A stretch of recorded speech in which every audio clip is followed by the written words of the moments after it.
once again. I'm Johncito, and we're in our show 30XED, and this is my podcast. Tonight, I have a special guest.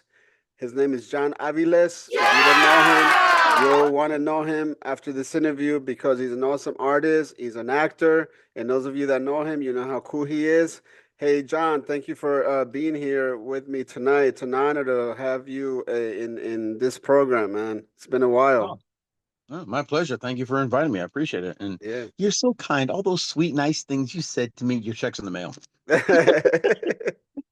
Yeah, but I'm gonna be looking for that, man. No, but Nice. so how you been, man? It's been a while. It's been since what? Before COVID or during COVID? Probably before COVID, right? Oh, yeah. I would Before say the before pandemic. COVID. Yeah. Yeah, about 2019.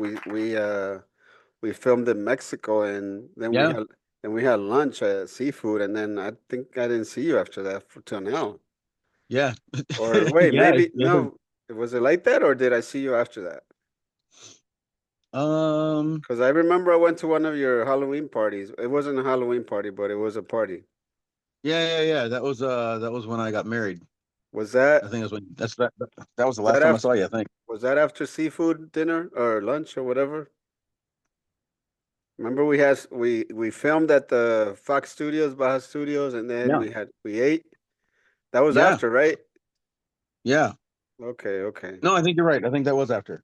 That was after, Yeah, yeah. I think that was the last time that we hung out. That we hung out. Yeah, yeah. Wow. So that's been a minute. It's been a minute, man. So I want everybody to get to know you because I think you're pretty special in what you do, and you've been doing it for a long time. And I know you got like some knowledge and some things to share to the public that are watching this program. First of all, tell me where you were born. Tell us where you were born. Where are you from originally? I was born in LA, kind of in the Burbank area, Okay, so you many grew many up moons ago. there. Yeah. How Yeah. long were you in that area? I actually was in LA pretty much all my formative years. I only moved down to San Diego in '96.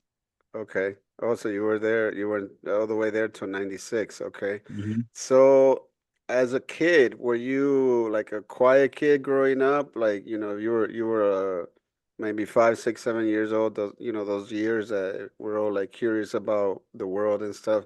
Did you grow up with brothers or were you as only child or what kind of Oh, infancy did you have? uh, well, I do have a younger brother. He's 7 years younger than I am. We're kind of polar opposites, which is that's not unusual. It does happen a lot. Uh, but as far as my childhood goes, um, if people see me walking down the street, they would never believe this. But actually, I was the quiet, good kid. I into trouble. I never got into any like never did drugs, never got into alcohol, never did Mhm. any of that kind of stuff. I was the good kid. Were you in your own head But at you'd never that time? believe that. Were you in Was that? were you in your own head at that time? Like, were you like just in your thoughts, or were you more like playing on your own, or playing with other kids, or what were you doing? How was that? Uh, well, I wouldn't say it was so much like, in my own head. I had lots of friends when I was a kid, so I was rambunctious. I'd go out and play a lot. Back Right, in that day, being outside was key. You had to be outside. You wanted to be outside right, with your friends and ride right, bikes and get into a little bit of mischief here and there. right. Um, but I mean, I always had, throughout my growing years, I always would have a pocket of friends who I'd hang out with. I had some friends in elementary school, and then you moved to junior high school, and I had a pocket of friends there, and then high school I had a pocket of friends there. And then as I got into the adult realm, I had a pocket of friends. But even with that, even though in my growing up years, I did have a couple of friends who catered, who leaned more towards the rowdy side of things. I was always the guy who just kind of sat back and watched them get their lives kind of messed up and go, "Oh, so that's what happens when you do that thing." No, I Right, don't think I should ever do that. I'm never doing that ever. right. Totally understand. So, did you? I know artists like you're an artist. I'm an artist, some kind of artist, but uh, we we tend to, as kids, start like moving towards a certain things that separates us from the norm. Mm. Did you draw when you were in school? Did you like draw some awesome drawings, or how did you, when did you discover that you had some kind of gift in regards to the artistic part of it? Um, well, I was actually started drawing when I was really little.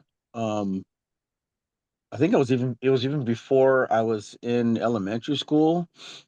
The first thing I remember drawing was Snoopy, and Okay. with the limited talent, I did okay, I thought.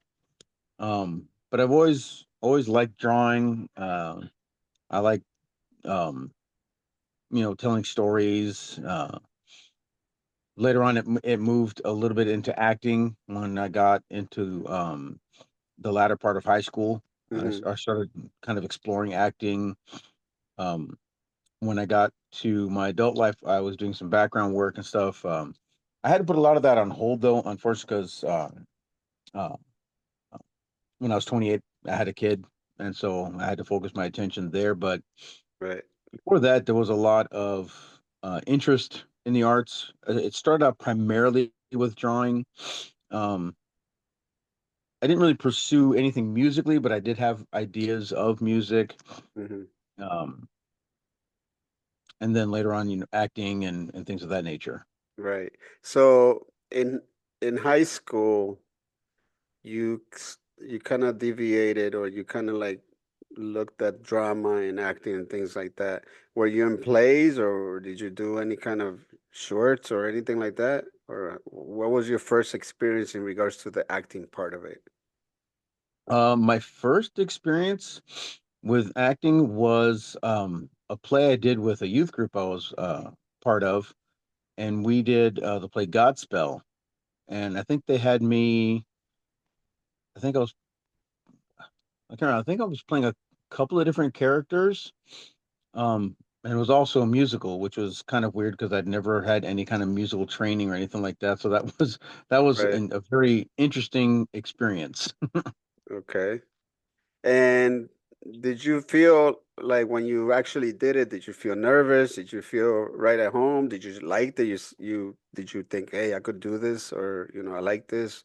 What were your feelings or your thoughts at that time? I actually enjoyed it quite a bit. We spent a lot of time in rehearsal. It wasn't like super formal or anything like that, but we did spend a lot of time in rehearsal. It was a pretty good sized cast. We were able to perform it. We did only three performances, but they're all in, considering the time frame and the group, we had a pretty good turnout. Um, as far as that play, and in fact, um, there there was a at the time a famous actress who came to the play on our opening night, Okay. and she really enjoyed the show. And I was Nice. kind of, and I remember meeting her, and she said I did a good job, but it was just really, she didn't come off as, oh, I'm a big star, look at me. She was just really humble and just, Right. she was telling people that they did a really good job, and you could tell she really enjoyed it. So that was um I think that was kind of an important thing for me to just kind of meet this person and know that, Right. she was a famous person and kind of go, wow, she said I did a good job. She said, Right. we did a good job. And she meant it. And that was actually really, really super cool at the time. Right. Right. But And from there, did you continue acting, or did I know that you stopped when you were 28, but did you continue acting during that time till you were 28, or no? Not really. I did do some even after my first child, but it was mostly just some extra work. Hmm.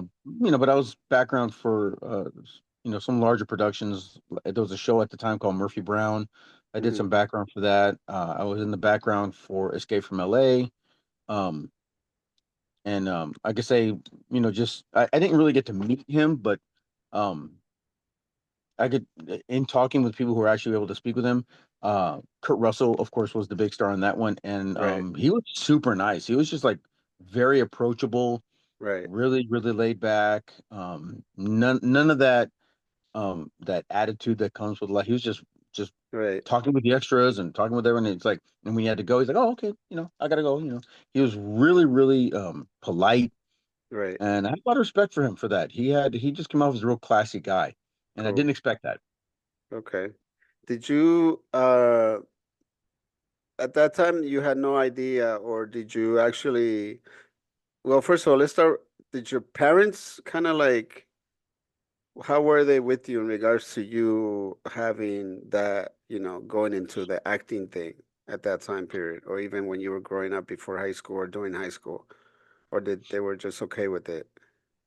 Um, I didn't I didn't do a lot of pursuing. I did a lot of drawing when I was younger, Hmm. um, but didn't really get a strong push um towards either, anything artistic really. I mean, your mom would be like, "Oh, wow, that's really good," but there wasn't Hmm. like, "Hey, you know what? We should put you in kind of class, do something like that together."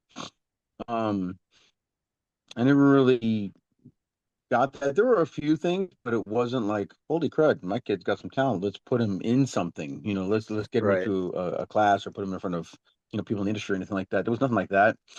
Um, most of my experience came from, like I said, doing the extra work or later on, when I moved down here, I really started to pursue acting and did a lot of theater down here. Okay. Hmm. Um, In San that's Diego. when I think it really kind of kicked off. In San Diego. Hmm. Okay. So were your parents wanting you to go to school to pursue some kind of trade, profession, or just even finish school? How was that with you in those years? Uh, Or I did think you I have can the clearly say that. I'm sorry. Go ahead. no, or did you have the freedom to just whatever, choose whatever? Go ahead and There wasn't a strong push towards college necessarily. I did attend a few classes at a few different junior colleges hmm. over the years, but I never had um a real strong, at least from my perspective, I didn't have a real strong sense of guidance towards, hey, you need to go to school, you need to go pursue something, pursue a Right, field, um, never really got, I had backing. I had, at the time, my mom's like, oh yeah, I think you're really good. You should maybe pursue it some way, but I didn't feel that there was like, let me show you the steps that you can take, or let me as the right, parent research what I could find to maybe help you along that path. I feel like I had to discover quite a bit of that, just kind of like on a whim, if you will. yeah, Just like the stuff with the extra work was just, I always liked acting. So when hmm, I found that, it was like, oh, let me just, that'll get me on set and maybe something will happen. And when I was doing plays, that I really loved doing that kind of thing. But I had the support, when I would do stuff like that, but I didn't like, especially when in my younger years. I remember taking a mime class and again doing the play for my youth group, but there wasn't like I didn't really feel like there was a let me put him in front of people who might help him with his acting ideas. right. Okay, okay. So, we've talked a little bit about your acting. Let's go ahead and finish that part of it because I want to go into the other part of your artistic career. But first, so you moved to San Diego and you got more involved in the acting. Is that correct? Oh yeah, that is absolutely correct. Yes. Okay.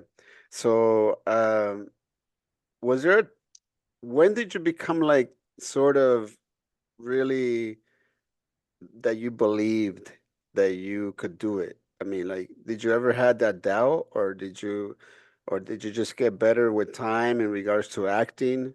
How did that process work for you? That's actually a really interesting question. Because there actually was a time when I was actually going to go ahead and give all of it up.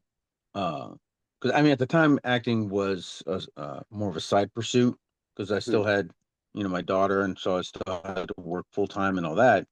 But doing plays afforded me to do things in the evening as opposed to running around and trying to get my picture in front of agents and all that kind of stuff. I would just, you can Right, go to an audition at night and perform at night, and that made it a little easier. But there was a time when I thought, you know what, I'm just gonna go ahead and give all of it up. Just forget it. I'm just gonna, just not pursue that anymore. right. And then uh, I went to visit some friends who were auditioning for a play at the local junior college. And literally, my intention was literally to just go in there, go, "Hey guys, how's it going? You know, break a leg. I hope you guys do great and all this." And Right. literally, they grabbed me and dragged me into the audition. They literally like grabbed me by the shoulders and said, "No, you get in here. You are going to audition." And I was like, I didn't even plan to do it. What?" And so, but Wow. honestly, I'm glad they did that because uh, it led to a very, very successful run of a particular play. And I'm also glad I did that play because it's still my favorite play that I've done. It was just a romp, just hilarious and goofy and wonderful. And and that also encouraged me to continue to pursue that, to pursue the plays and stuff like that. Um, and that led into joining a Shakespeare group. Nice. We did just so many shows, so, and not the usual bulk of like Romeo and Juliet and stuff like that. Right. This director was like, I'm taking on any kind of Shakespeare, I don't care. And he would do it well. He did all of Wow. it just really, really well. And um tell the audience a little bit. By the way, everybody, we're talking to John Aviles, extraordinary actor, and also he's also an artist, makeup artist, in all different types of shows, movies, commercials, whatever you need him, horror, all oh, types of thank you. genres. Yeah, but we're talking to John Aviles, and tell us a little bit about or what how much did you learn as a theater actor? Because it's Oh different. man. It's different than being a film actor or the episodic type of acting stuff like that. Can you tell us a little bit about that, please? Sure, yeah, no, it is, it's 100% different. um when you're pursuing um like a short film or something, or you're working on a TV set or something like that, the the way the script works is that it's not as extensive as far as the amount of words that you're saying. For the most part, it's Right, very rare that you have any kind of monologue or anything like that. It's meant to move at a much more rapid pace, right, so the wording can be a little more simplistic, a little more easy to digest. And I found that in doing those kinds of things, even on times when I got kind of just dragged into the last minute, they showed me the things I had to say, and you could pick it up a little more rapidly because again, you're just saying just a few sentences as opposed to, page after page, and you right, have to like know everything. You could just, oh, here's your page, you say these words and you can move on. Not to say that you don't have to act. I mean, you do have to act. You have to be able to perform. right, But the dialogue content is much lighter than when you're doing a play, because when you're doing a play, you literally have to memorize everything from like say, for example, page one all the way to the end of the play. You have to know everything, and in many cases, you have to kind of know your partners or your castmates' lines as well, because you have to know when you're coming in, and right, you also have to know where am I moving, what am I doing in this scene, and right, so it's much more in the head. When right. you're doing a theatrical production, you really have to. You're thinking on a bunch of different levels, and you have to be firing with all pistons, as they say. And It's entirely different. yeah, and also it's live. So if you mess up, Hmm. they're watching that right then and there. Nobody's Hmm. gonna say cut, do it again, like we do in film. Exactly, and that's actually another interesting point is that theater teaches you how to be improvisational, and also teaches you that you need to have your character set in your mind, because if that does happen, if someone else goes up on a line, if you go up on a line, you have to be able to figure out how to get to your next set of lines, Right, how to transition to that right, and still exactly. make the play look believable. Right, And it's especially hard when you're doing anything Shakespeare, because not I don't think there's many people who could like improv their way, through part of a Shakespeare line. You just can't throw out, oh, and thee and they, and you can't do that. You have to be able to go, shoot, what am I saying right now? Okay, so if I say these things, that'll get me to my next line, which I do remember. But correct. you have to be able to really think on your feet. And also, I think with theater productions, one of the things that does happen, I've noticed, is that sometimes your castmates will play little tricks on you to kind of see if you're on your game. Okay. And it's not meant in any kind of malicious way. It is more playful, but it's kind of like, all right, let's see if you know what's going on. Let's see. Uh-huh. So they'll throw a little curveball at you, and you're like, oh, I see what you did there. I see what you, all right, no, I got you. So, but and that makes it interesting. Although I will say this, there have been a couple of productions where I think the person who was in the scene with me and other people decided to try something very different, but didn't tell anyone, Right.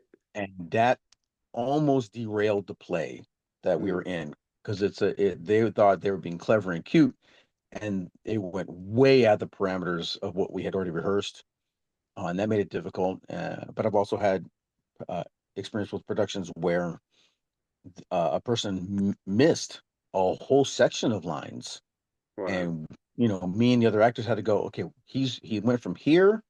Oh, he went all the way over to here. Okay, so what's my next line here? Oh, okay, Right, okay, right, okay. Which right, is right. also, it's difficult, but it does force you to think on your feet. How much are the directors involved in that situation? Those situations that you described. Like for example, if the whatever person just went off beat just to, on his own or on her own, Hmm. what does the director do in that case?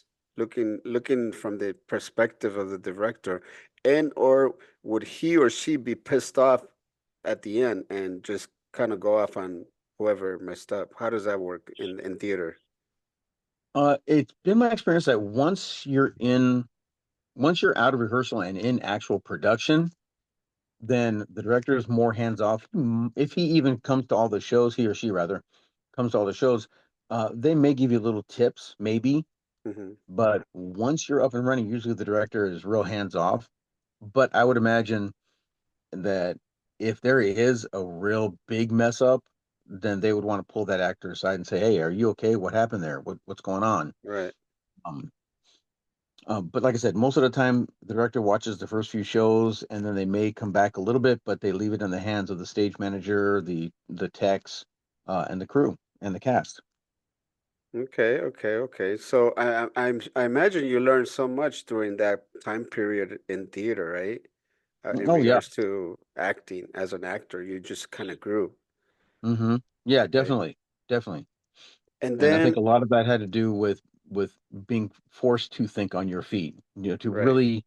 I mean, I'm not the kind of person who gets into method acting, and I'm not the kind of person who sits there and goes, "Oh, well, my character," and goes back to like when they were an infant and all that. How to do that? I read the script and I go, "Okay, here's my take on what's going on with the script," and I may pull from three, four, five people that I know in my real life, where I may see a person on the street walking, walking down the sidewalk and go, "Oh, I like the way that person walks," or I'll hear a speech pattern and go, "Oh, that's interesting," and I can apply that, to whatever performance I'm in.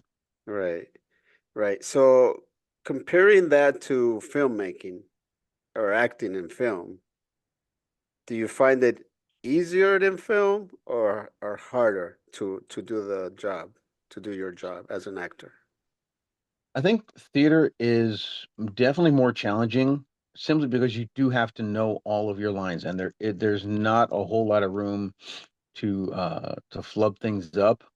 Especially if you're doing classic stuff like Shakespeare or Moliere or anything like that. You Hmm. because the language can be um, not limiting, but there are constraints with the language. You can't just make stuff up. You have to be able to know the language and say those lines, in the right kind of cadence and such. But with a short film, or even if you're, on a set for a TV show or something like that, um, you have way more leniency with Hmm. saying your lines, because in that case, the director wants you to depict more of a character than he or she would want you to repeat the lines of the script. You have way more open boundaries if you're trying to try something different with the lines or try something different with your character. Right, But in uh, in film production, the director is much more hands-on simply because you can cut and right, okay, of we're going to go course, back to yeah, one and go again. So the director is much more hands-on in that right, situation. yeah. So, what was the besides Superhéroes Orígenes? and all of my productions that you were in, what were some of the good films that you've done in your career as an actor? Like after, after you moved Well, into from after you kind of went into the film thing and kind of didn't do too much theater. Up to now, what are have has been some of the films that you could say, wow, when looking back, these were some good things I did in film. um, I'm a weird person. I usually don't keep too steady of a track of the different like TV or film productions that I'm in. It's weird because for me, I'm if I'm given a role, I'm like, okay, I'm gonna play that role, and then after I'm done with the role, I disassociate myself from the character. I'm just like, Right, oh, I'm done. right, I view it almost like working a regular job. I clock in at 9, I leave at 5. right, You right. know, but I've done some productions where I'm able to explore emotions that I normally would not exhibit on a regular basis. Like I've done some roles where one recently uh, where I was talking with in the show, I was talking with my ex-wife Hmm. about our kid, and I had to well, basically what was happening is that she was trying to keep the kid from me, and well, I'm wanting to spend more time with my child. Hmm. And so there was a phone call where I'm talking to her, and I had to break down and say, look, I want more time with my kid. I love him too, Right. and I had to bring up some heavier emotions, and that was a three take deal. So each time I had to, Yeah. you know, get that emotion out there. I also did a production not too long ago where I was a makeup artist on the shoot, and they had me come in, like they just said, "Hey, do you want to play this part right here? This you want to play a cop?" I'm like, sure." And they're like, "Yeah, you're playing the cops. Come on, here's what you're gonna do."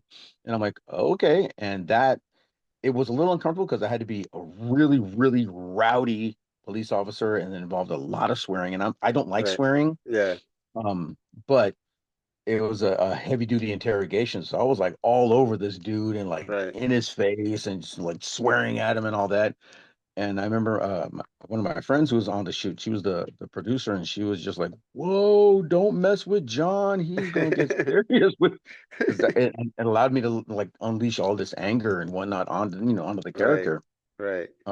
Again, something that would not normally happen if I'm just walking down the street. It is just that Right. character called for it. So I do like that that even though in a play you can get those same things. I've done plays where you can, you get heightened emotions, you get, Right. sorrow or extreme anger or being, joviality or anything like or something like that. But I think sometimes with an independent film or a film production, it's more concentrated, especially if the camera is like right on your face. Right. Right. Right. You're not playing to someone like 20 rows back. You're playing right into someone's, lap, basically. Right. And so that lends itself to a whole different act, I think. So the angriness and all that in that character, I mean, because from all the years that I've known you, I mean, I've known you for a long time, sort of, but not Hmm. really, because, I've known you in sets, I've known you because maybe we hung out afterwards and eat whatever, but we didn't hang out in too long. I went to your wedding, and Hmm. thank you for that, for Hmm. inviting me, all that Yeah, no, of stuff. course. But deep down, I don't really know you in a sense. Are you a quiet person? Because to me, you seem like a cool, laid back, quiet guy. You don't boast your talent. You don't do any of that stuff. You're pretty humble. That's the John I know. Now, in order for you to go into a character that's angry and cursing and all that, how do you change? How do you transform? What do you tell our viewers? How to do that? What's your technique? No. How do you work on that? Um, well, if I can be um, really honest, when you meet a person who has the characteristics that you described, that's that's how they, that's their reality. That's who they really are. Hmm. However, people like that oftentimes have come from situations where perhaps they were bullied real heavily, or Hmm. they weren't allowed to express their frustration to the degree that they felt that they should express their frustration. They had to remain calm. They had to try to choose the higher path, if you will. Maybe not explode all over someone, even though they wanted to. They wanted to Right. just rage on someone, but they also had enough presence of mind to say, you know what, that's not going to benefit the situation. So I have to put that away, and try to what's the higher ground? I got to reach the higher ground. Right. So when people, I think when people are like that, when they do have those compartments within their person, and if they're an actor, they can go to that compartment, unlock that door, and go, I need you right now. You need to come out. Now is the time for that to come out. Okay. So, maybe you had a moment where you're on the highway and everyone is just driving like an absolute idiot. And you were super mad because you're trying to get someplace and everyone keeps cutting you off and driving slow and all this. And you're frustrated when you're on the freeway, but it's not like you're gonna jump out of your car and start, incredible hulking everyone. Right. So that's something as an actor, I think that at least for me, I can put that away and go, maybe I'll need that later. Right. And then if that happens, I go to the compartment and go, now it's time. Right. Now it's time to let that out. You know. Do So you? I think people have, I think a lot of actors, um, I mean, some are very like their emotions are like just right on their sleeve all the time. But I think there's a number of actors who they know their compartments really well and they know how to access them at the appropriate time. Okay. Do you enjoy acting? Is that something that brings you joy even up to now? Does that make you happy acting, or it's just a release? Oh yeah. No, no, yeah, I love acting. I think it's Hmm. fantastic. I mean, I wish the industry was a little more, well, I'll say this. I think that there have been some great leaps and bounds in the industry as Hmm. far as uh, so many different kinds of characters are now being incorporated into it. Right. However, I do think that there are certain elements of acting that have become much more difficult for the actor and much more restrictive in a way. And there's more of a financial burden for the actor. But as far as acting, I love acting. You put me in a play, if I audition for something like that, or someone hires me to, play a certain character, in the production, I am always down with it. Always. Is there a character that you would not do? Ooh. Um. Hmm. Uh. I'm sure I could pull it off, but I wouldn't be too keen on doing someone who's like a full blown like Satanist or anything like that. That might be a bit much for me. Mhm. Um, I also don't do nudity or anything like that. I've always said that even if I had a rock hard body, I'm not comfortable doing that. Right. Um, but I have already played a number of different kinds of characters. I've Hmm. played drunks. I played a gay dude. I've played really angry cops. I've played really ridiculous, goofy characters. I've Hmm. done some slapstick. I've done British humor.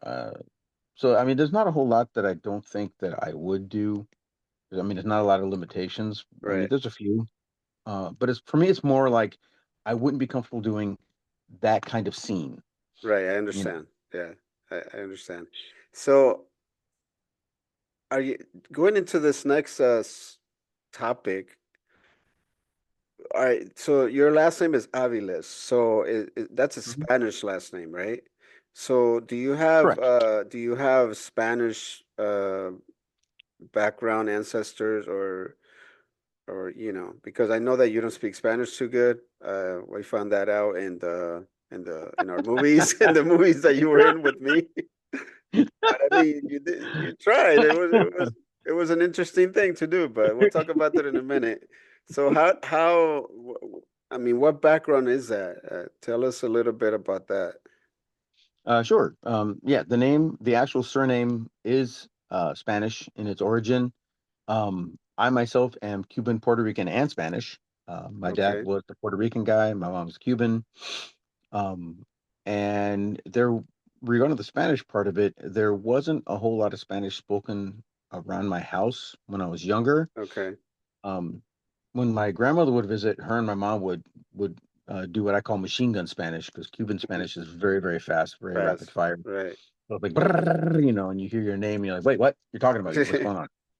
Right. I didn't do it. It's not my fault. Um, Okay. but yeah, there was not a whole lot of that. When I was younger, I learned more Spanish working at a McDonald's than I did at home. Okay. So Okay. go figure. So they were second generation. Your parents were born in their respective countries, or they were born already in the United States. They were both from New York, as far as I know. Okay, good. So Yeah, my mom was they were born New in New York. I Yorkers. think my dad was born in New York. I think if I go back to I think it's my great great grandmother, or maybe my great great great grandmother. They came from Cuba into Florida, and then from Florida to New York, and then with Right. my mom, she went from New York to California. To California. And did they meet in California, your parents, or did they meet in New York? In New York. Okay. All right. It's understandable. So yeah, you didn't speak too much Spanish at home, and you just picked it up here and there from what you know, right? I guess, or Hmm. from your grandma or something. Hmm. Little bits here and there. Actually, oddly enough, well, I didn't pick up a whole lot of Spanish. I was from a very young age able to pick up accents, all Okay. kinds of different accents. So I really gravitated towards that. And I can speak some Spanish, but not fluently, Uh, obviously, as you well know. I understand that. I understand that. So, did you ever do any kind of acting work prior to my productions in Spanish? No, No. no, you were the first one who said, "All right, you're going to be in the production. Here's your character, and you're speaking Spanish." I'm like, "Oh, okay, I guess I got to try to learn some Spanish now." Right, right. So the first production that you and I did together, well, actually, I think we connected because of the makeup, or did we Hmm. connect first because of the? No, we connected because of the makeup, right? As far as I remember, yeah. Yeah, I don't really know how I met you. I don't remember who connected us together.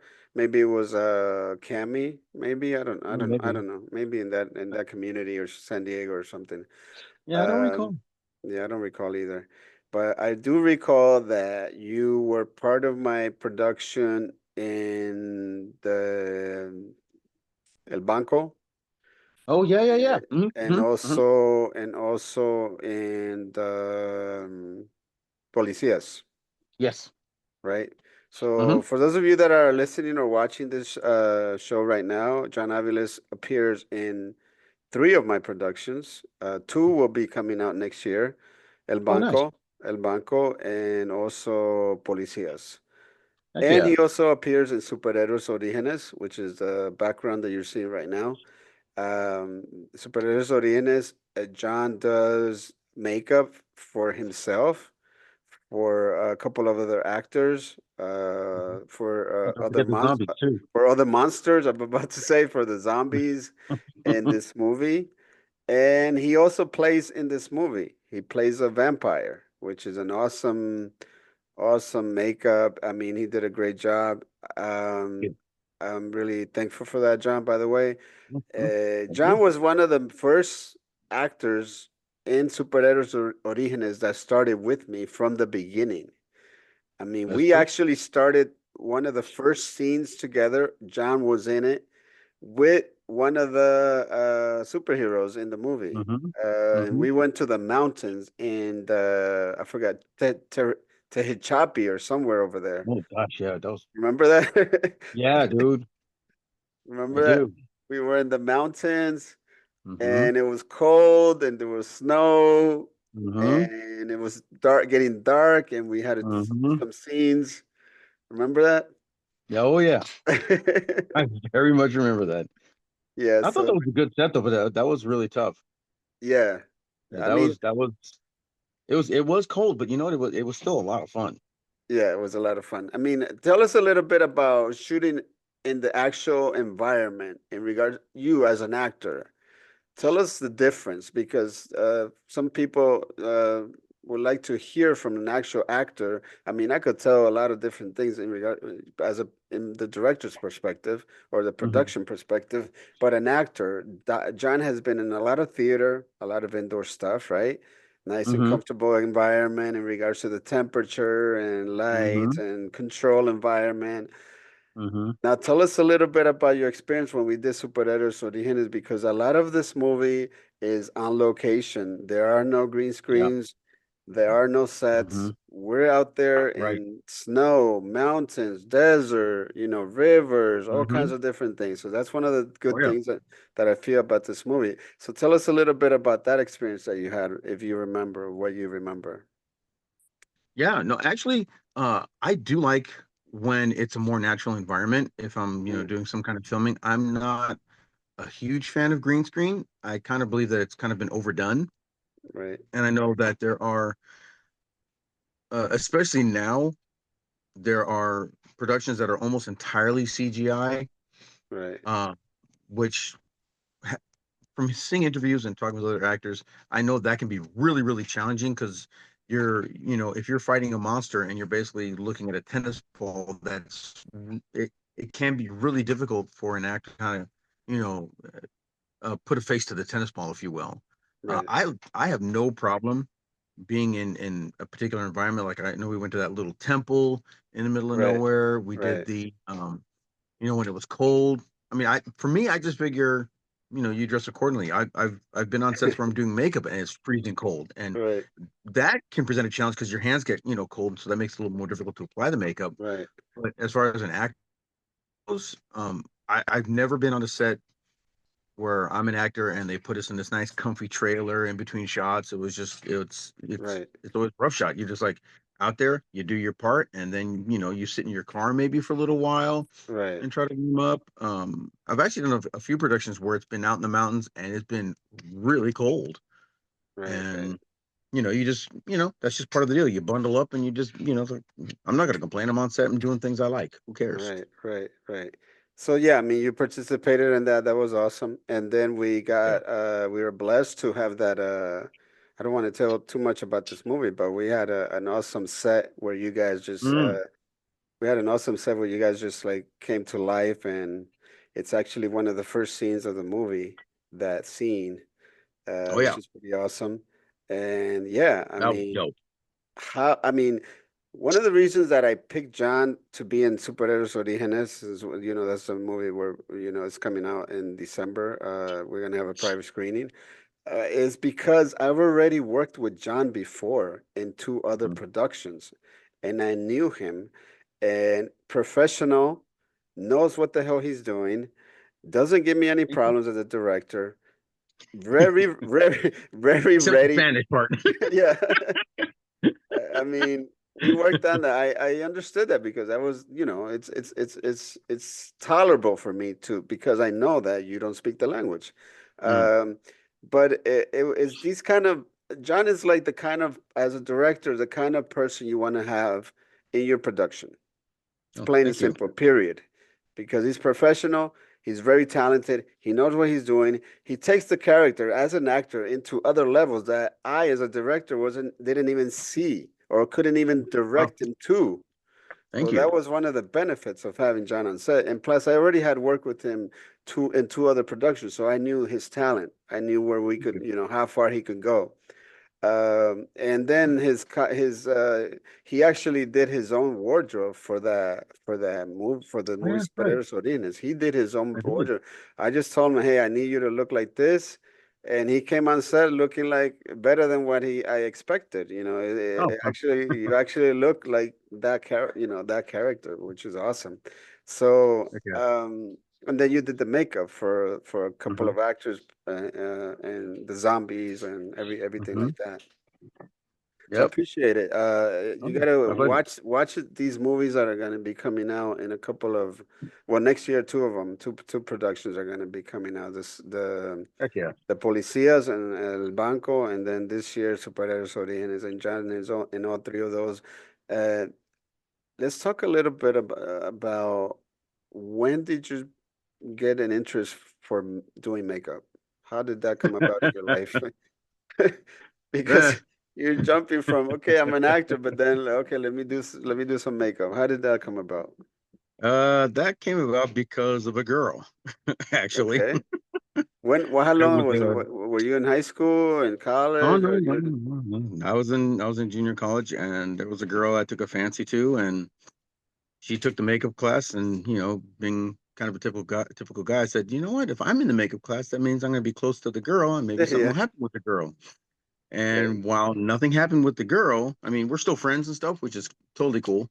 right, Um, but there was, I did take an interest in the makeup, especially things that lent more towards the blood and guts kind of stuff. right.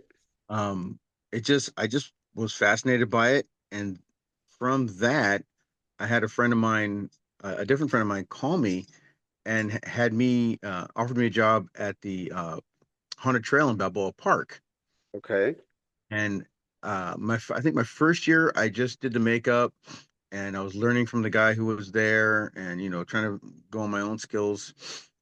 And then I think it was the next year.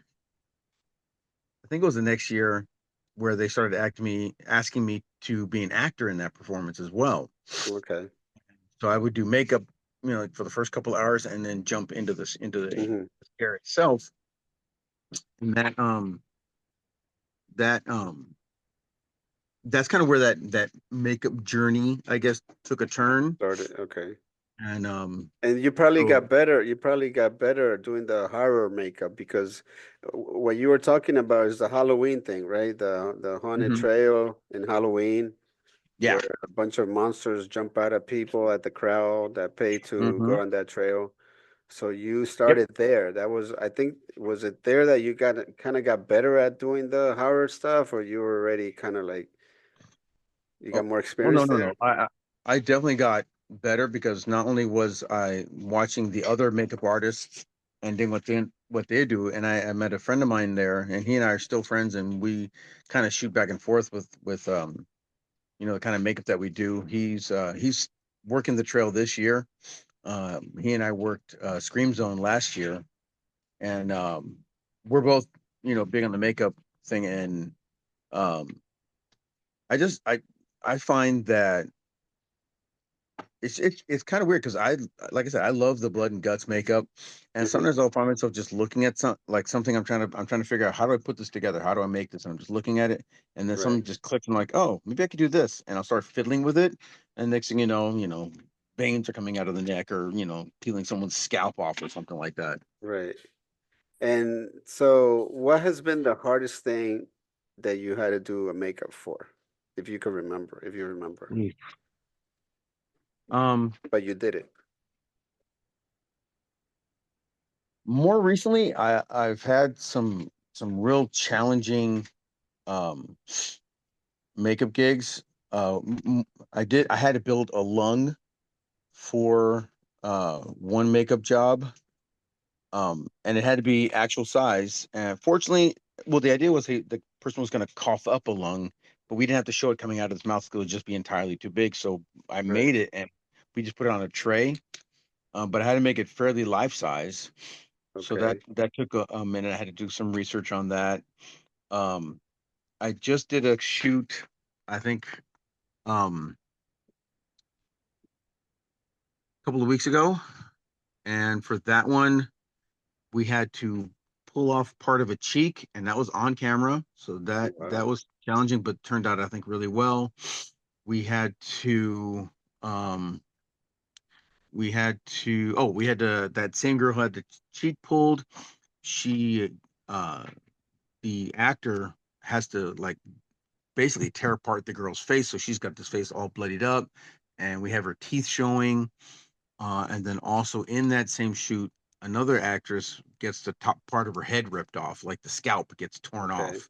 So I had to build that piece, and we tried to make it so that there was a tube in there, so blood would kind of spill Right. out.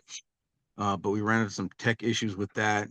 There was a last minute shift in how the scalp was going to be pulled off, so that presented a whole different challenge. And I personally, I feel like if I had left it as it was, it would have turned out just fine. But because we had to make this massive alteration, it didn't work as well as I had wanted it to. But we still were able to improv something through it, and the director was still very very happy Okay. with the whole scalp situation. He was very happy Okay. with that. But in a way, each makeup job presents its own challenge. Um, like for example, right now I'm working at SeaWorld for their haunt, and they are much more formula in how they Hmm. want things done. There's less creativity, less of an open boundary. Hmm. So it's like, okay, here's your set of, if you're making a clown, here's your set of clowns here's your templates that you basically have to use. If you're making a guy who's been beat up, well, here's what you have to use. It is much more boundary oriented, I Right. think. So that in and of itself is a big challenge, especially if you're a much more creative person and Right. coming from an environment of you have carte blanche, do what you want. Right. So I'm having to scale things back a lot and kind of relearn how to be more, Precise. uh, yeah, more precise, Right. uh, and really try to adhere to what that this particular environment wants. Because again, mostly my directors are like, here's the basic idea of what I'm looking for. What do you got? And I'll come up with something like, yes, that's great. Or they'll say, ooh, I like that a lot. Well, can you tweak that this way? I'm like, yeah, okay. Like with the lung, it was I liked it, but the director said, can you tweak it a little bit this way or that way? I'm like, yeah, let me try to tweak it, and I did. Um, but yeah, this is a definitely it's more of a challenge to pull back and kind of pull back the reins of your creativity than it is to just let it run free. Right. Has there been a time where uh you had to choose if has there been a time, or if there is a time that you have to choose one job or the other, which one would you choose? Doing the makeup or acting? Oof. Uh, well, what I can say is that lately I am called more for makeup than I am for acting. Hmm. Um, and there are advantages to both. I don't know if I don't know how I would be able to pick the two. I mean, the thing with acting is that I find that there's a certain level of personal reward when I'm doing acting because I like playing characters. I like um, being involved on that end of the camera, but I also like being, um, doing the horror makeup. I like, watching people kind of go, "Whoa, what was that?" or "Holy Right. crud, that was disgusting." Geez, I don't know if I could. I honestly don't know if I could pick one or the other. I mean, like I said, there's advantages to each one. Right. Uh, And you like both, yeah, huh? Right? I do. I like Right. both. So honestly, I don't know if I could pick one or the other. I'm pretty open, like with yourself. You're Right. like, hey, can you do some makeup? Yeah, I can do some makeup. By the way, I also want you to play a character. Okay, let's go. Let's do it. Right. Right. Right. I Right. like, I'm down with, performing many different functions on a film shoot or in a play. What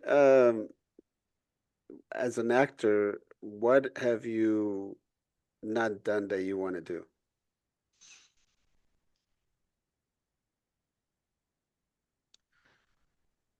I actually would like to play um kind of a more dramatic role. I feel like a more serious role. Hmm. I've done, quite a bit of comedies. I've done some supernatural stuff, as you well know, Right. working with your film, and uh, even like with the roles where I'm like just, super angry or something like that. I I I would definitely like to be in a role that's, that has uh, more nuances, some more subtleties. Um, to play. I guess I don't know how to say it, like a more dramatic role. I Okay. think that'd be fun. Okay. Okay. Yeah. Yeah. I could see you. I actually could see you doing a good job in that because I think that's a little bit more from what I know. You're more that person. Oh, Kind thank of you. serious, kind of like quiet. But you're funny too. I mean, like it all depends.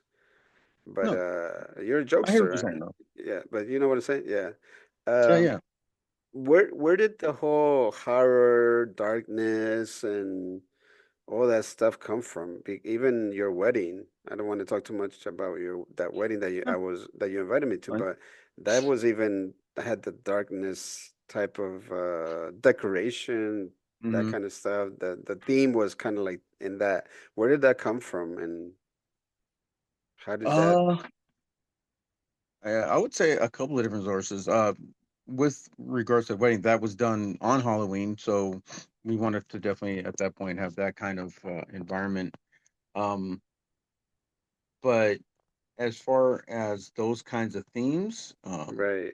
believe it or not, some of it came from the music I like, and then combining that with working at Balboa Park during Halloween. Hmm. I think that was kind of the spark that kind of set me in that direction. Okay. Uh, because I was never like when I was younger, I was never into horror films. I was never into slasher films. That was never Uh-huh. my thing.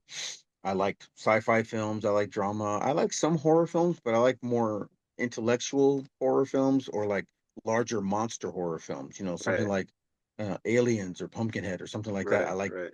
those kinds of things. Um, but I think working at the Haunted Trail uh, definitely um, kind of put me on that path. And when I Okay. combine that with the style of music I like, there are a lot of those themes in the music that I like. Right.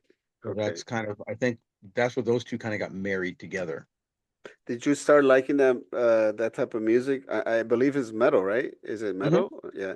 Did you Yeah. start liking that type of music back as a kid or later on? I remember my first exposure to heavy metal was in seventh or eighth grade. I want to say a friend of mine named Diego started listening to Led Zeppelin and Black Sabbath, Hmm. and at the time the name Black Sabbath was like, oh, ooh, I can't listen to Black Sabbath, But it opened, I would listen to things like Led Zeppelin, and that from there moved me into uh, bands like Iron Maiden, Judas Priest, Right. Metallica, And they were Megadeth. all dark. They were all dark. In Yeah, that metal sense, definitely. right? The Yeah. design of their shirts and all that Hmm. stuff, what they Hmm. wore, how they appear on stage, their album Yeah. covers, Hmm.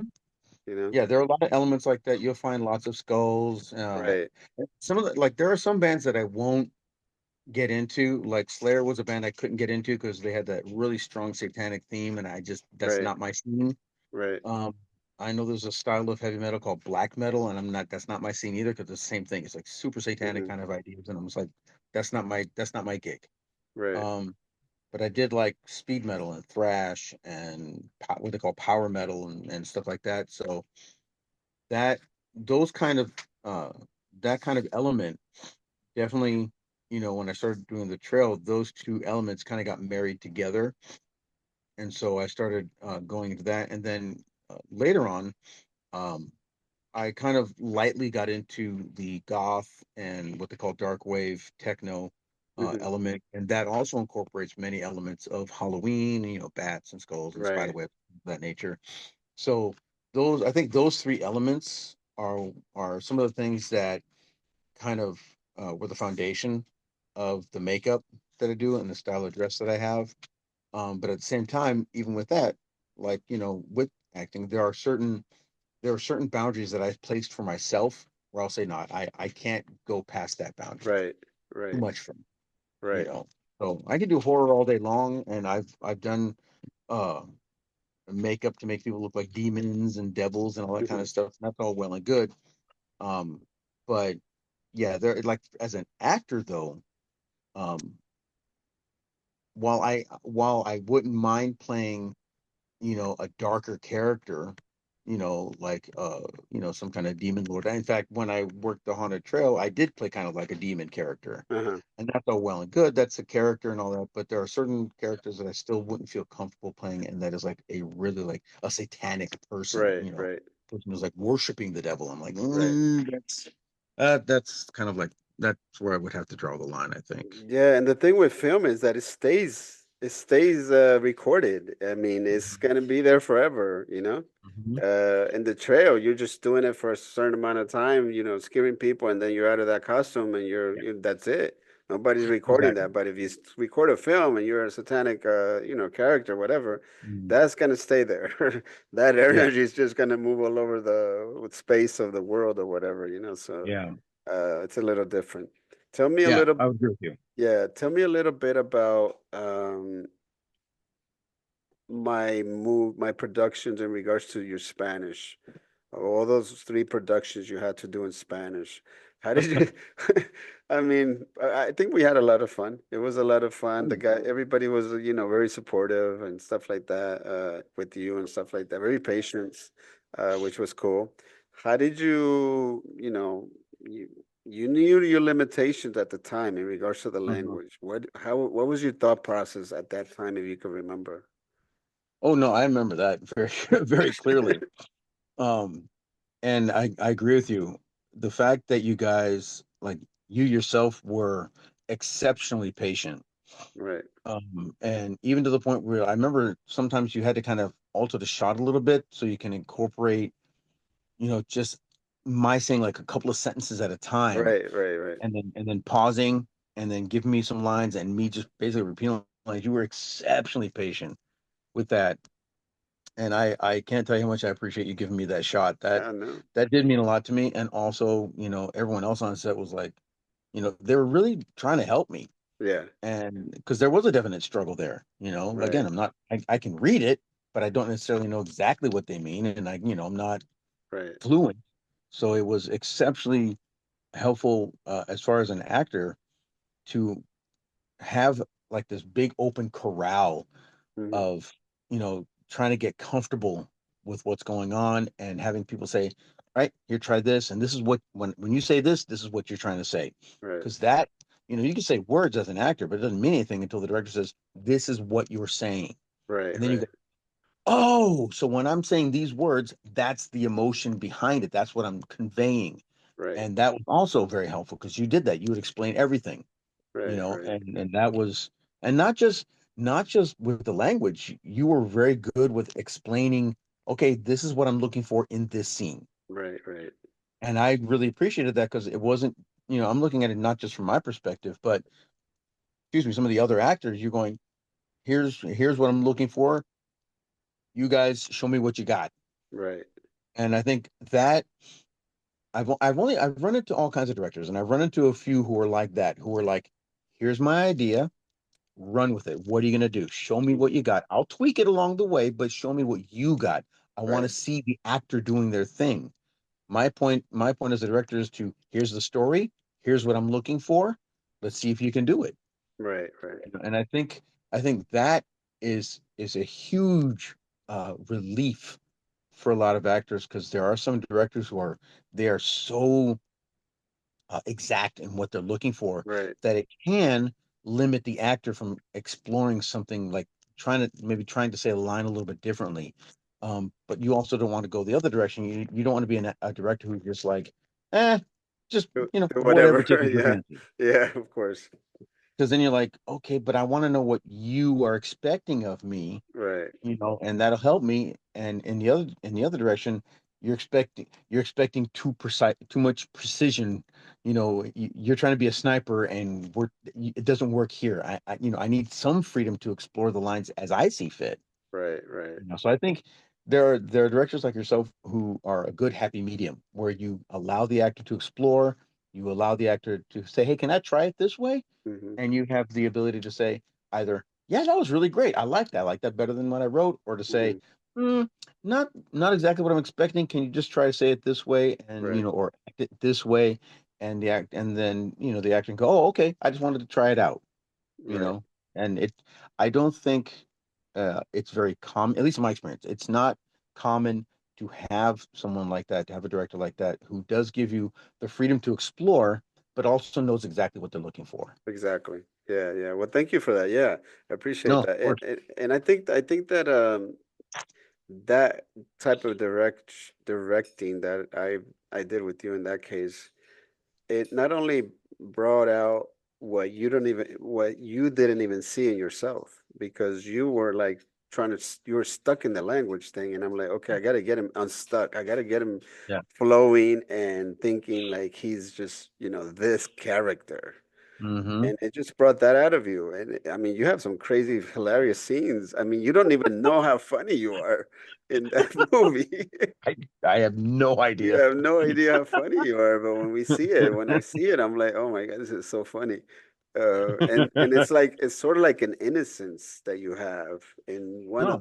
one of the characters in regards to you're a really you're a street hood in Hmm. one of the movies, and you're like I think I told you you're like the Starsky and Hutch guy. What's his name? Oh, Huggy Bear. You're like Huggy Bear. You're like, Yeah, I remember you said yeah, that. yeah, yeah. So you're like Huggy Bear. You got to be like Huggy Bear, but in Spanish. Yeah, I but remember yeah, that. yeah. That was Remember exactly that? what you Yeah, said. yeah, yeah. So yeah, and I Uh, mean, it looks really funny. It's really cool. I really enjoy Excellent. it. Yeah, we'll come Yeah. back to that. Hopefully, we could do another interview prior to the movie being released next year when Oh, we're sure. Yeah. in that situation, and we could explore that a little bit more. That'd So be cool. so let's talk a little bit about um some of the things that people don't know about you. Okay, we're almost done. This is a time that Oh, no I worries, man. these are called favorites, right? Okay. I'm gonna say different words, and then you could tell me what your favorites are. That way, Okay. people kind of know, get to know you a little bit more. I mean, we already know that you're an awesome contributor to this world in regards to that artistic community. But I appreciate that. Thank you. yeah, no problem. Okay, your favorite food, Black beans and rice. like beans and rice. Okay, your favorite music. I think we already know that. Heavy metal. Okay. Your favorite animal. Ooh. Um, well, there's a mythical animal that I really like. Um, but an earthly animal, I like Black Panthers. Okay. And what's the mythical animal? It's called a displacer beast, and Okay. it's a six-legged Black Panther that has spiky tentacles coming out of its midsection. Okay. Where did you see this? Where did you see this? Where did I this used to come from? play. I used to play D&D, and Okay. that was one of the monsters in D&D. And even though in the game it's an evil character, I just liked the way it looked because Okay. I've always liked Black Panthers, and this one was that. Plus, it had six legs and had these funky tentacle thingies. I was Wow, like, that's funky. you're taking us back, D&D. There's a lot Oh, of people that are watching this show right now or that are going to be watching it that have no idea what you just said. Can you that is true. explain to everybody the power of D&D at that time and Oh, what it was, and how wow. people were so infatuated with that game. Uh, Tell us a to little put it bit in, about the game. yeah, in modern times, in modern terminology, rather, D&D was as I would say as popular as TikTok is today. Okay. Because every kid, and a whole section of adults were playing this game when I was in junior high school. That's when I first got introduced to it. Mhm. And it's a fantasy role-playing game. So you create characters. There are different adventures that you go on. And if from being in that era, anything that would spark your imagination was something that you wanted to be involved in. So this would really, pique your imaginations. And yeah, some guys use little figurines and maybe some actual kind of like what they call dungeons and stuff, but mostly it was just the players, imagining things and how they were getting played out. So that's what I like about it. But it was again fantasy role playing game. It was Right. set in a medieval environment. You've had, of course, had dragons and different deities that would come into play. You had different weapons, different classes, and it was just a really fun game to play. But Was and it it's crazy popular. right? And didn't they have like D&D conventions and all kinds of groups and people dressing up and all that stuff for a long Oh time, yeah. right? Oh yeah. Yeah. Yes, they had that. In fact, uh in not so much my neighborhood, but kind of a few blocks away from where I lived, there was a hobby shop, and their main thing was like the little figurines and Mm, different kind of board games. But D&D was a big push in that hobby shop, and there were certain weekends where they would just close up the whole shop, and it'd be like four or five or six guys or however many they had, right. just playing D&D the entire weekend. Wow. They Wow. would just lock that place down, and they had, from what I know about, when I talked to the guy, and at the time he was probably in his mid late 20s when I was like, 13, 14. And yeah, he would tell us about that. There was like Mountain Dew was flowing, and they put a bunch of big tables together and had their maps there, and they would order pizza, and they would literally just Right. be the entire weekend just playing the game, the entire weekend. Wow. Wow. And That's I was just, crazy. I was blown away by that idea. I was like, Right. wait, what? Where do you guys go to the bathroom? What's going on? Yeah, that was So, a I was also little there, and I never played the game. I think you explained it more to me now than I've ever even heard what it's all about. oh, But I know it was super powerful and very popular, and it was a mhm. cultural event that game. Yes, Yeah, yes. for It sure. really was. It Yeah. really, really was. And Okay. oddly enough, people still play that game today. There are people who have been playing it for 20, 30, 40 years, Wow. still playing it. Wow. Still, in fact, I know a guy, and he and his son play together, and he introduced it Wow. to his son, and they play together. They go on campaigns and stuff like that, and they have other Wow. people in their group. But yeah, 40, 45 years later, I guess people still play this game. Wow. Wow. That's It's wild. incredible. That's incredible. Yeah. Yeah. What What's your favorite beach? My favorite beach? Yeah. Um, I would say it's kind of a toss-up. It's a tie. I like Santa Monica Beach, Hmm. and I like OB, Ocean Beach. Ocean Beach. Okay. I like That both of those for slightly different reasons. okay. Ocean Beach is in San Diego. Santa That's Monica correct. Beach obviously is in Santa Monica. That's correct. Okay, gotcha. Okay. Your favorite car?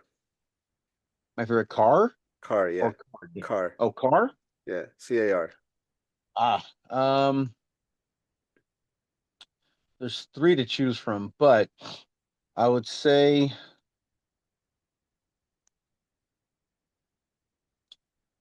okay, if I had free reign uh to get any kind of car I wanted, I would probably say, I think it was a 76 Pantera. I heard of those cars, the Pantera, yeah. I Ooh, heard of those cars. they incorporate all the elements of a Lamborghini, but with a monstrous engine in the back that Uh, sounds like a dragster. right. Uh, but I also like um, a 67 fastback Mustang, Oh yeah. and then also a I had this car early on, but I also like the 67 Chevy Chevelle.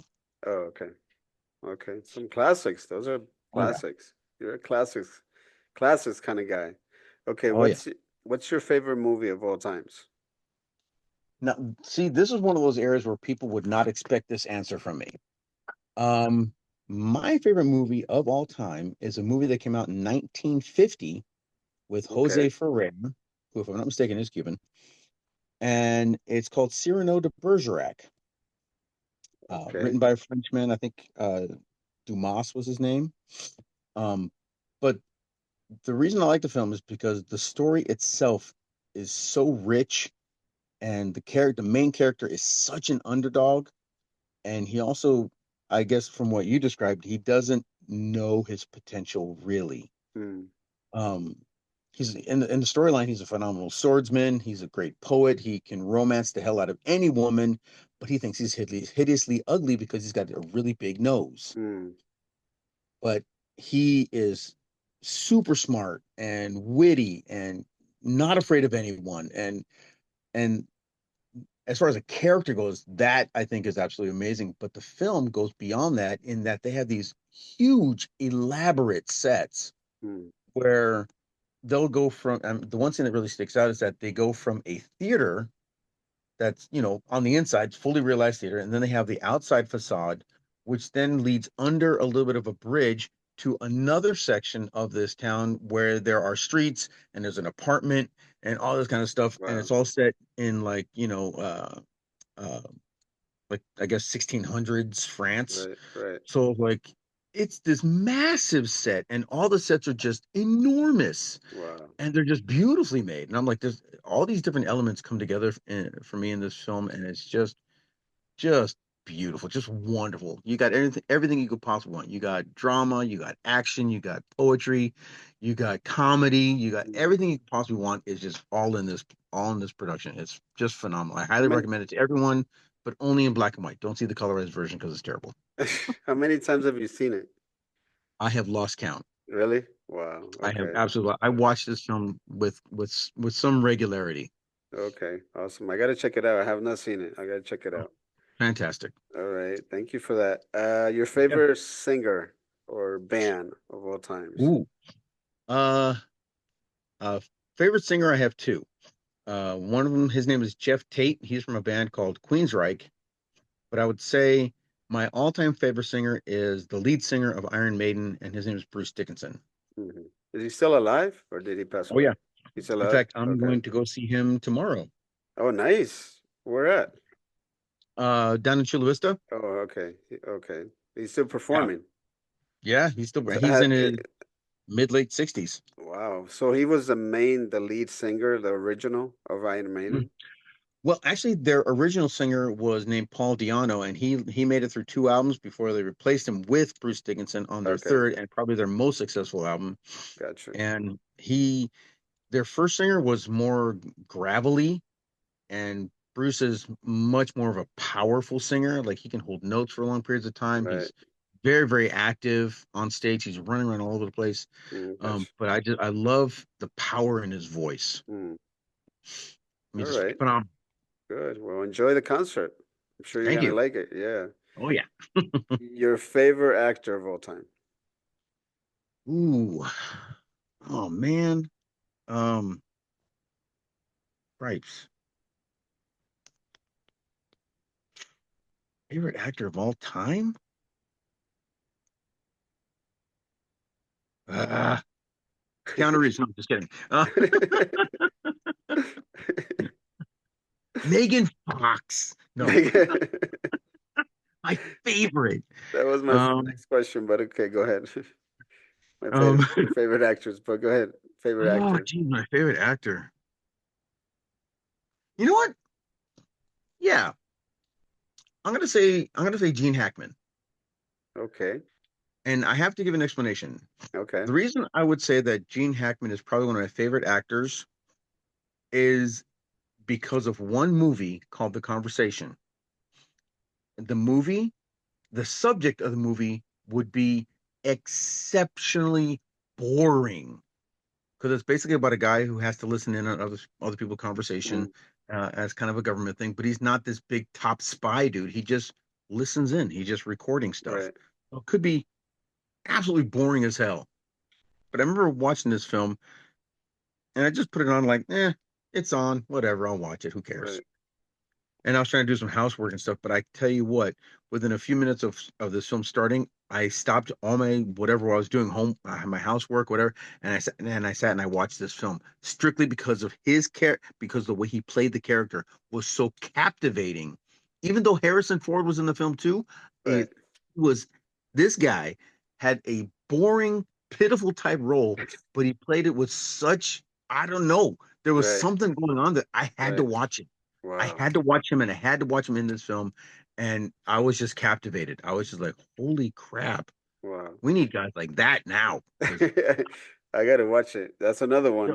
It's reminding me of the movie. One of my favorites, oh, Glenn Close. Gary One Glenn of Ross, yeah, yeah. yeah, the Glenn Ross. Yeah.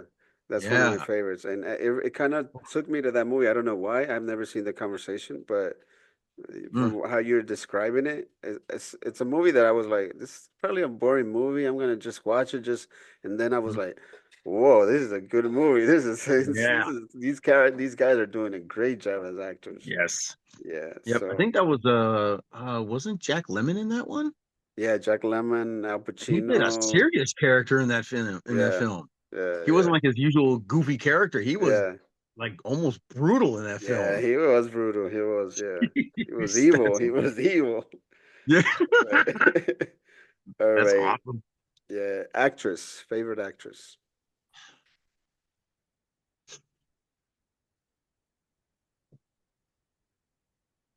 Hmm.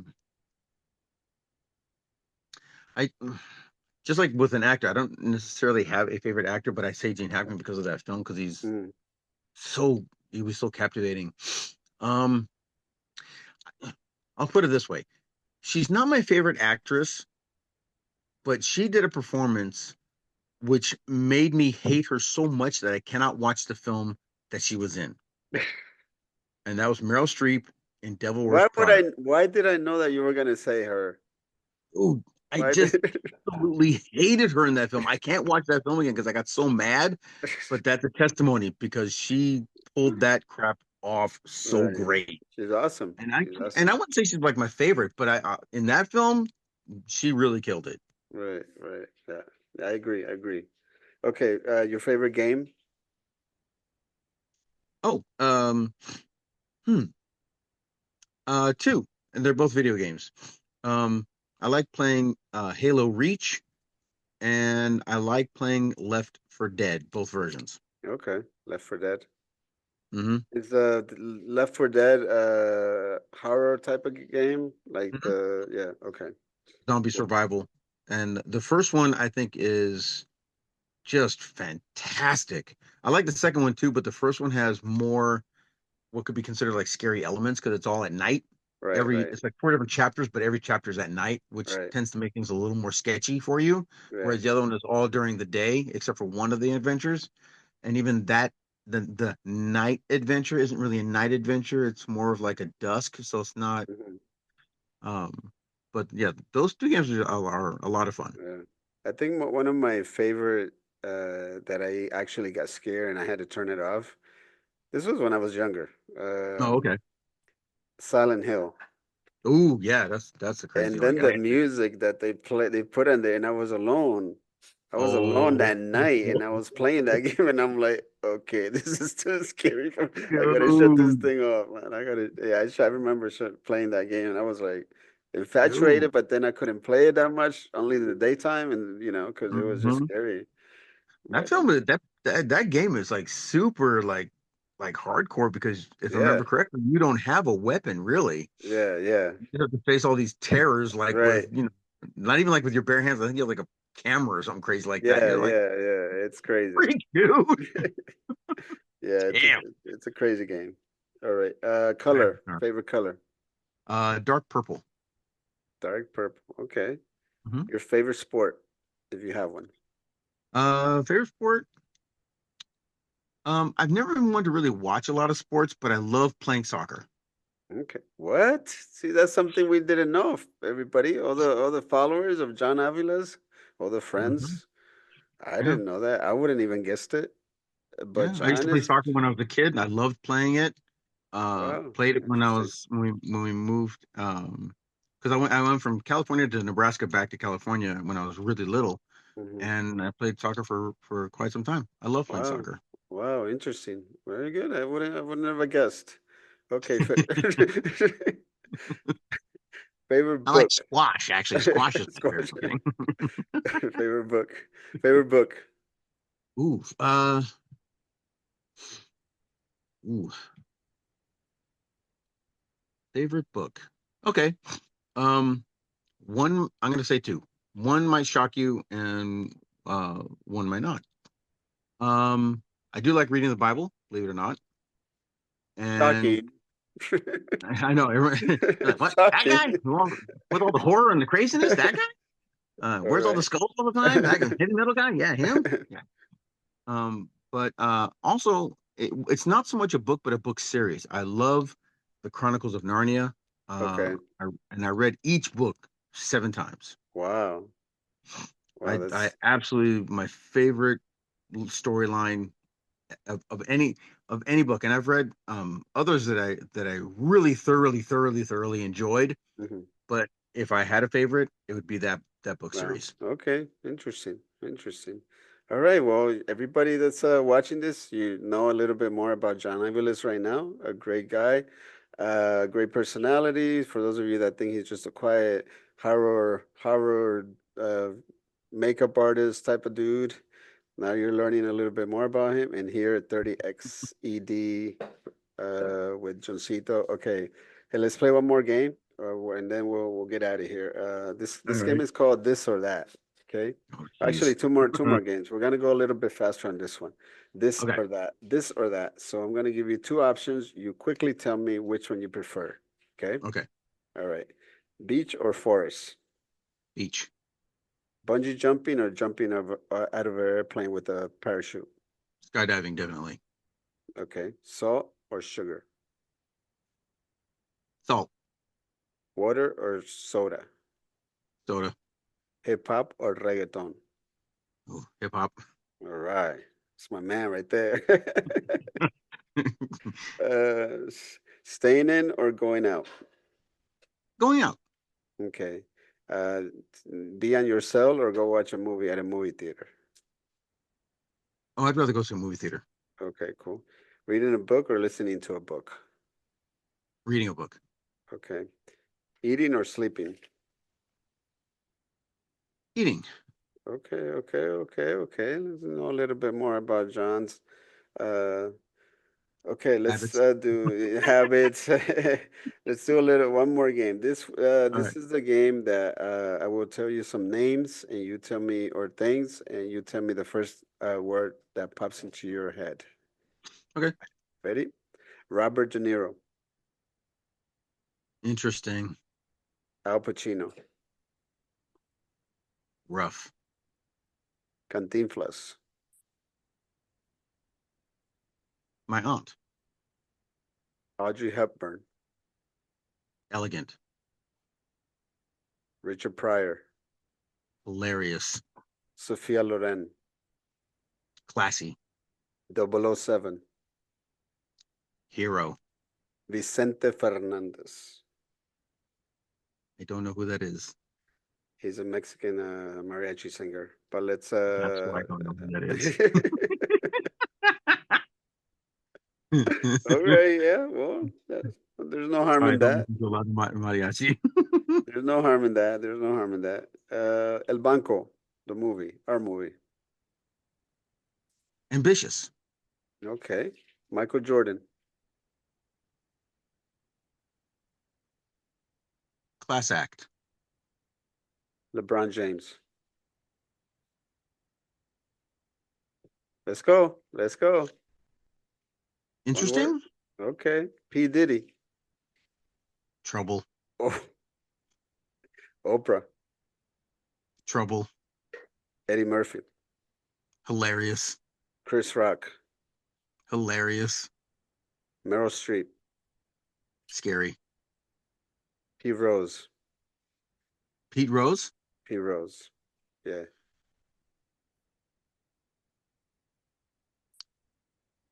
Oh,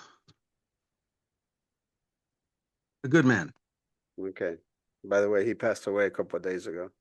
I He don't know if you. did? Yeah, two I days did not ago. know that. Yeah, 2 days ago. Yeah. What?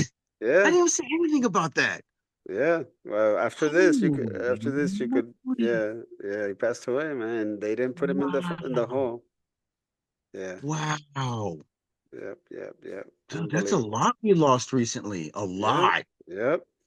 Dude, the guy who played the voice of Oogie Boogie just passed away. Yep. I think yesterday or day before yesterday. Two Chris days ago. Christopherson passed away. Right? Um, of Right. course, we lost James Earl Jones. Mm-hmm. Golly, that's a lot of people. There was a lot that Yeah. just passed away. A bunch. Recently too. Recently. A Oh, lot of wow. people recently. Yeah. Yeah. Yeah. I was surprised when I Wow. heard it. I was surprised when I heard it. I was really Yeah. surprised. because I had seen him not too long ago in an interview, and he looked kind of cool. I mean, he actually was the guy this shirt that I have Joey Marlino. He has a show. I don't know if you know who Joey Marlino is, but anyway, that's an East Coast thing. And Oh, he okay. had him on his podcast. He had P Rose on the podcast not too long Wow. ago, and he looked pretty cool. I mean, he didn't look too, he was all right. Wow. Yeah. So yeah, sad, Wow. sad, sad, sad. Very. Man, Yeah. that guy was an icon in my era. Uh, Damn. yeah, he was a legend. Yeah. Legend. Yeah. Yeah. Wow. Yeah. Dude, So that's anyway, crazy. yeah. Anyway, moving on. Before we leave, what are your hobbies? What do you do when you're not changing people's faces and with makeup or doing some artistic work? What are your hobbies? What do you like to do? I do like to draw. Um, Okay. so that's one of the things that helps kind of relax me. And I guess this has become kind of campy right now, but I do like walking along the beach. But for me, that's hearing the water and stuff like that, it helps like clear my head. Like if I Okay. have a lot of stuff going on in my mind, or if I'm having a rough day or something like that, I like walking along the beach because it helps kind of calm me down Right. and helps take some of that away. Um, I love going to concerts. I go to as many as Okay. I can. Beautiful. Um, Yeah. and I also like putting together what are called battle jackets or battle vests, Okay. What are which is those? basically it's basically a denim vest or a denim jacket that you put a bunch of patches and studs and Oh, spikes onto. gotcha. It's definitely a heavy metal kind of thing. Um, but I think 5 or 6 vests and 2 jackets and even some shirts. I've done that too. Right. Nice. Nice. So, Nice. Nice. Okay. Well, this is John Aviles. I'm John Cito. We're in 30X ED. ED stands for education. 30X is spiritual, physical, and emotional. That's the name of our podcast right here. And John okay. just, he shared with us a lot of information today. It's great, great thing. Thank What you. is it? What do you want to tell your followers or just people watching this video in regards to them wanting to start in the business or either as an actors, actress, a filmmaker, or even a makeup artist? Any special words you want to tell these Uh, people? yeah. As far as like getting involved, almost on any level, um, if you want to start out like and just kind of get your feet wet, go ahead and hit up a junior college. Because they'll have usually some pretty interesting theater programs, but also some film programs. Hmm. And I think it's a good way to kind of meet people, get your feet wet, so to speak.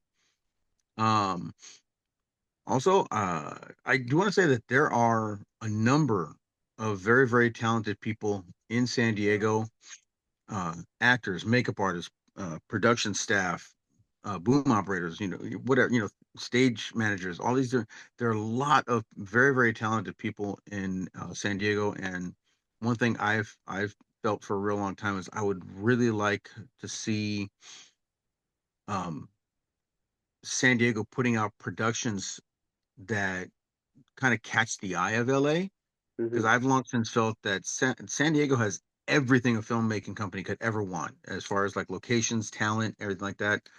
Um, and that being said, take a look around, explore. People who are listening to the podcast here, hit up John, Yeah, hit him up for stuff. He's doing a lot of productions and stuff, but don't be afraid to go to someplace like a junior college or something like that. If you have something interesting that you like to talk about, go and start a podcast or something. But go ahead and don't be afraid to get your feet wet. Just right, kind of jump in there a little bit. right, right. John, why do you think that San Diego has not blossomed the way you just described?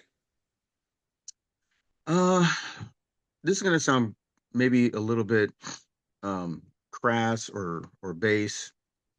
I think one of the main reasons is that for a long time, the political structure in San Diego has been kind of restrictive towards that. Last I heard, they weren't giving like some tax breaks to some of the bigger film companies to film down here. I know we have a very large studio down here that could be utilized for major productions, but isn't. Hmm. Um, but I also feel like I don't think San Diego is ready to pony up the financial element to help people produce films. Hmm. I know LA does. LA has a lot of different options, and it's probably because it's LA. It's close to the Right. whole Hollywood scene. But I think San Diego has such vibrant landscapes. I mean, honestly, yeah, and you and I both know this. You Right. can go from downtown, which is a total heavy city environment, and within 2 hours, you're in the forest, you're in Right. the desert, you're by the beach, you're in a little kind of homesteady kind of place.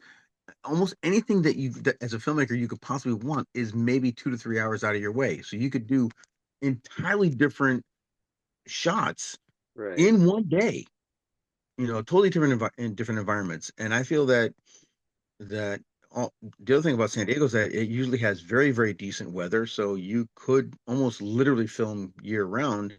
But I True. think that on a political end of it, I don't think that a lot of people are focusing on that element. I don't think that they're saying, "Hey, let's see if we can incentivize companies to either produce here or come down here to produce."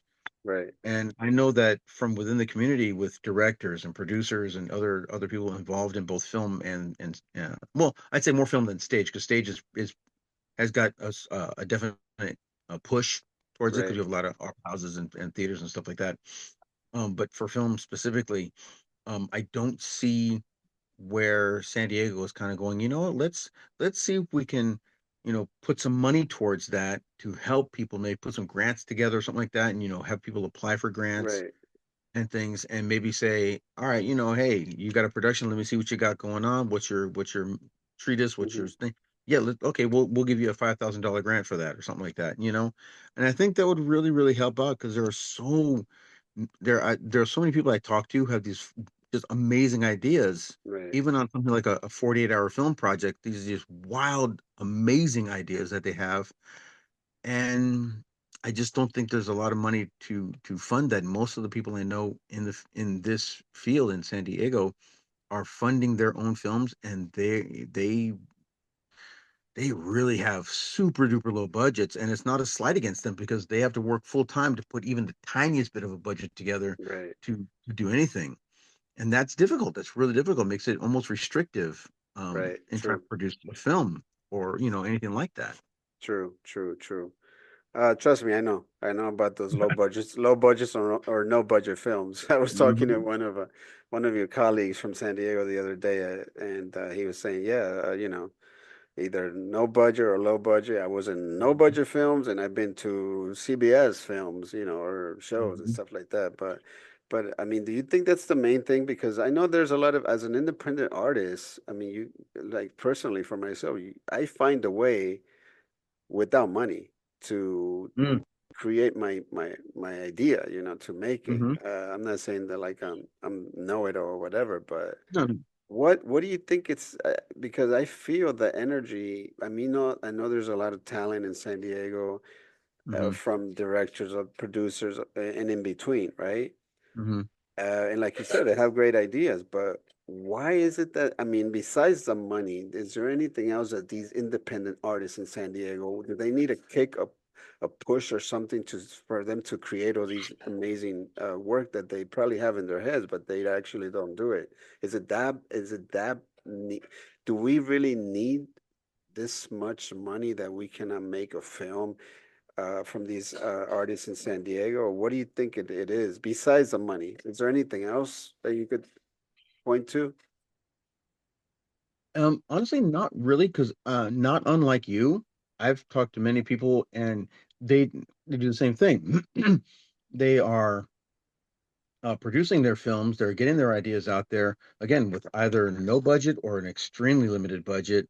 Right, Uh, where it's basically, we'll put your name on IMDb, you'll get fed, you can, we'll give you part of the reel if you right, right, want, no problem. Um, but even though in big production movies, I hear San Diego mentioned a lot, I just don't see really big productions coming down here to do a lot of filming. Um, Probably since the earlier part of the 2000s. Hmm. Because they used to have like shows like Renegade and Silk Stockings and all that kind of stuff, Simon and Right. Simon, all that was filmed down here in San Diego, or rather, a large chunk of it was filmed down in San Diego. Um, but I do see many people, just putting stuff together. It's what I would call guerrilla filmmaking. You just kind of you have Right. your idea, you have your script, you go out to these different locations and you try to film what you can Right. in the X amount of period of time. You ask favors, hey, can I borrow your house to film these shots in? The person, yeah, Yeah. borrow my house, no problem. And they'll Right. help you, all the people in this is one thing I do like about San Diego is that I found that there's not a whole lot of nitpicking in San Diego. People do generally want to help each other out. They'll say, oh yeah, I know a sound guy. It's this dude. Call Okay. him, he'll help you out in your production, and he will either charge you nothing or he'll charge you a real small amount. Right. And with directors, actors, they're always willing to like, hey, I need someone to come out here and do a film. In fact, a friend of mine just said they needed this was a couple days ago. They said, "Hey, anyone available to do some extra work? Can you be here at 6?" And I know that a bunch of Mm. people respond to that. Right. So I do Right. see where people are producing. I do see. In fact, I did a show that was a mini series, and you filmed when you could and where you could. Right. And again, you're asking favors. Hey, can we borrow this office to use and to film this thing? You know, uh, sorry, you know, this is like a zero budget film, so really no one's getting paid unless we get paid, Right. if it gets, distributed. So I do see people in San Diego having a lot of passion for their craft. Mm.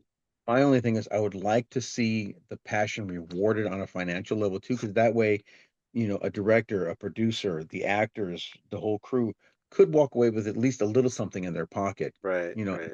And if I see, if that starts to happen more, then I feel that there's more of an incentive for those people who have that passion to create even, uh, a slightly larger production maybe. And for some people who really just want to do this full time, to maybe dive into it full time. Right. Right. And I know that every creative person would rather, like, for example, I know you'd rather be a full-time director than just about anything else. Oh yeah. For And sure. the same with everyone else. People want to be full-time actors, people want to be full-time boom operators, people want to be full-time makeup artists, Yeah. people want to be, full-time fill in the blank if they could. Right. And I know that it's super competitive. I know that because up in LA, it's ridiculously competitive. I Right. understand that. But if you could be in that nice little sweet spot where you're working all the time, you're getting enough pay so that you Hmm. don't necessarily have to have a 9 to 5, it'd be fantastic. Right. And Right. I'd like to see that for, all the talent that I see down here. Yeah, I totally agree. I totally agree. And I know there's a lot. Hmm. Um, Actually, my first production started out in San Diego with the casting was done in San Diego. Okay, yeah, And it was a comedy, in Spanish, obviously. sure. And but yeah, there's a lot of talent. I mean, a lot of talent in Hmm. San Diego. A lot from, Hmm. like I said before, directors all the way to, and producers in between, everything. So anyway, Yeah, no, we just have to keep going forward and yeah, thinking positive and working, moving. yeah, Action. yeah, The energy has yeah, to move. The energy has to keep moving.